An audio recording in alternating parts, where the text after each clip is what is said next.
पाटील, उद्या संभाजीनगरला मोर्चा निघणार आहे, काय तुमचं आव्हान असतं? सगळ्या बांधवांना विनंती की आपल्याला संतोष भाईच्या लेकीनं हाक दिली, शेवटी लेकी बाळीला ती आक्रोश करते, रडते, टावा फोडते, माझ्या बापाला न्याय मिळाला पाहिजे, तिच्या पाठीशी उभा राहणं आपली जबाबदारी.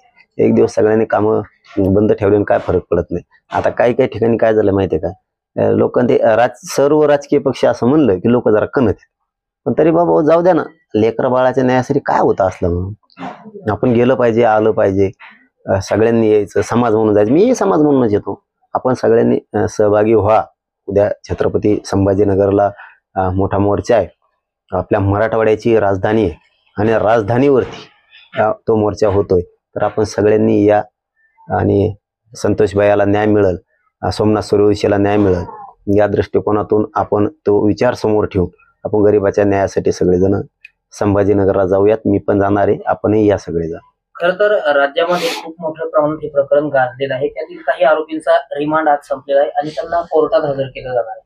नाही, नुसते ने आण करून एका दिशाभूल करायला नाही पाहिजे आणि होणार बी नाही. म्हणजे आम्हाला काही शंका असण्याचं कारण नाही. मुख्यमंत्र्यांनी शब्दच दिलेला आहे की यांना सगळ्यांना फासावर लटकूस तर सोडत नाहीत आम्ही, म्हणून शंका असण्याचं कारण नाही. पण ते उगाच मोबाईल फेकून दिले, सापडानातच आणि हेच नाही तेवच नाही, हे बहाणे नको. जनमत काय म्हणतंय की जे खून करायला गेले, जे खंडणी मागायला गेले, या दोन्ही टीमांना कोणी पाठवलं हा मेन गुन्हेगार खरा हे.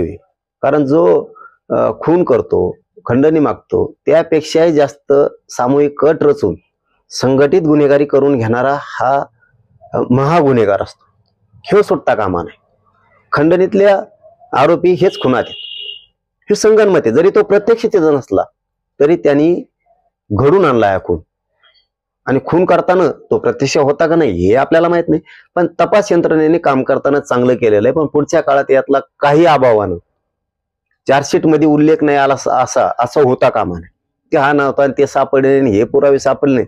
हे नाटकं आम्ही सहन करणार नाही. शेवटी मग राज्यात उद्रेकाची भावना तयार होईल आणि लोक चिडतील.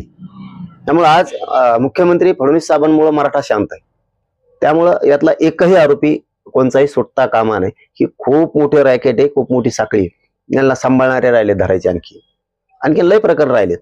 यांनी आता तर ती प्रॉपर्टी इतकी आहे, त्या सरमाडची का कोणाची काय आडणं होते, सरमाड का करमाड, त्याची एवढी प्रॉपर्टी, एवढी त्याला काय करायचं इतके,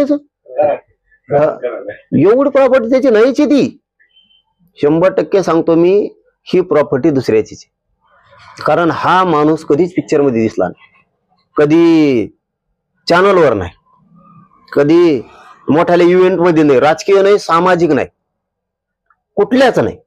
आणि या काय की एवढी प्रॉपर्टी कुठून आली? ही कोणाची तरी पडद्या मागून याला काम करणारा दुसरा आहे, त्याने याच्या नावावर ठुली. मेला तर तू मर, नावावर तो आहे, राहिला तर मही, नाही तर मग गेला तू बी. याच्या मागं कुणीतरी. एवढी प्रॉपर्टी इतक्या माणसाची असू शकत नाही. ही एखाद्या सरकारमधल्या मंत्र्याची म्हणा, कोणाची तरी ही प्रॉपर्टी, आणि ही गोरगरिबाच्या नावावर केली. गोरगरिबाला मी जाहीरपणानं आव्हान करतो की बाबा हो, ज्यांच्या ज्यांच्या नावावर यांची प्रॉपर्टी असेल, आता यांजवळ आहे पैसा, मग आता हे उद्याच्याला चौकशा लागल्यावर विचारणार आहेत तर पैसे कुठून आणले, ही जमीन कुठं घेतली. तर त्या टायमाला ती जमीन त्यांच्या नावावर नाही तर ती यांनी, हे एवढे चावट लोक आहेत की पैशाने जमिनी घेतल्या, प्लॉट घेतले, बंगले घेतले आणि दुसऱ्याच नावावर घेतले, पाहुण्या रावळ्याच्या कुणाच्या. आता ते उद्या चौकस लागलं ते पाहुणं कुठलं राहिलं. त्याच्यामुळे माझी एक विनंती आहे महाराष्ट्रातल्या गोरगरिबांना, ज्यांच्या ज्यांच्या नावावर यांची प्रॉपर्टी असेल त्यांनी त्याच्याकडे जा आणि त्याला माहिती तुला लिहून घे.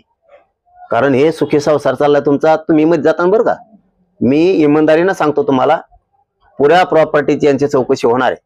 त्यावेळेस जर यांनी एखाद्या गरीब पाहुण्याच्या, मित्राच्या, कोणाच्या जर नावावर कुठं प्लॉट, बंगला, जमीन, फ्लॅट असं काही जर केलेलं असेल, कुठं कंपनी, एखादी कारखाना, दारूचे दुकानं, कुठं हॉटेल मोठमोठ्याले, असं जर एखाद्या गरीबाच्या नावावर जर केलेलं असेल तर उद्या हे जा तुमच्याकडे येणारे, तुमचा सुखी संसार चाललाय, तुमचं माणसं जेलमध्ये जातील. प्रॉपर्टी दुसऱ्याची पण नावावर तुमच्या आहे. ती प्रॉपर्टी ज्याची त्याच्या नावावर करून द्या. तिकडे काही लोक चाललेत जणून, हे तुपलं गाबाळे धरे दादा, आम्हाला नाही जायचं जेलमध्ये. आणि ज्यांच्या नावावर आहे त्यांच्या घरच्या ताईंना सांगतो तुमचा संसार सुखी आहे, तुमच्या मालकाच्या नावावर जर कोणी जमीन केलेली असली किंवा काही जागा केलेली असली, प्लॉट काही यांनी या चोट्ट्यानी काड्या खंडणी चोट्ट्यानी, तर तुमच्या नवऱ्याला सांगा लवकर पळ आणि ती त्यांच्या नावावर करून दे तिकडं. मग जाऊ दे त्यांच्या नावावर. तुमच्या काळात होता लोकांचं लफड. सरळ बोला, खरं बोल नाही तुम्हाला जेल भोगावं लागेल. तुम्हाला सुद्धा एक म्हणजे सावध करायला